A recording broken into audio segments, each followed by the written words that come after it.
ভারী বৃষ্টিপাত, প্রবল বন্যা ও ভূমিধসে বিপর্যস্ত ভারতের আসাম ও সিকিম রাজ্য।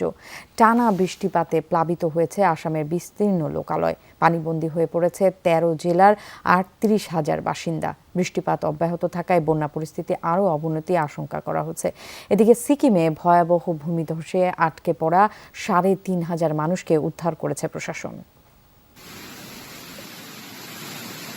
পানির প্রবল তোড়ে ভেসে যাচ্ছে বাঁধ, ঘরবাড়ি। টানা বৃষ্টিতে ভয়াবহ বন্যা পরিস্থিতি ভারতের আসাম রাজ্যের। এরই মধ্যে প্লাবিত হয়েছে ১৩টি জেলা। পানিবন্দী ৩৮,০০০-এর বেশি বাসিন্দা। রাজ্যের দুর্যোগ ব্যবস্থাপনা কর্তৃপক্ষ জানিয়েছে, ভারী বৃষ্টিপাতের জেরে বিভিন্ন পয়েন্টে ব্রহ্মপুত্রের পানি ছাড়িয়েছে বিপদসীমা। উপচে পড়ছে ছোট নদীগুলোর পানিও। সবচেয়ে ক্ষতিগ্রস্ত লাখিসপুর জেলা।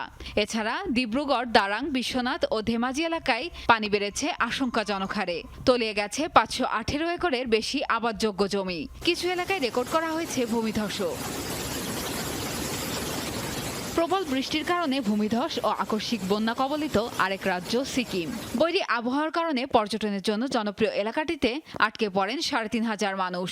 শনিবার রাত থেকে টানা কর্মযজ্ঞ চালিয়ে ৩৬ জন পর্যটক সহ আটকে পড়াদের উদ্ধার করে সেনাবাহিনী ও বর্ডার রোডস অর্গানাইজেশনের কর্মীরা। যান চলাচল স্বাভাবিক করতে ভেঙে যাওয়া সড়ক ও সেতু সংস্কারে চলছে প্রচেষ্টা। সিকিম, উত্তর পূর্বাঞ্চল ও পশ্চিমবঙ্গে আগামী ৫ দিন ভারী বৃষ্টিপাতের পূর্বাভাস দিয়েছে ভারতের আবহাওয়া দপ্তর।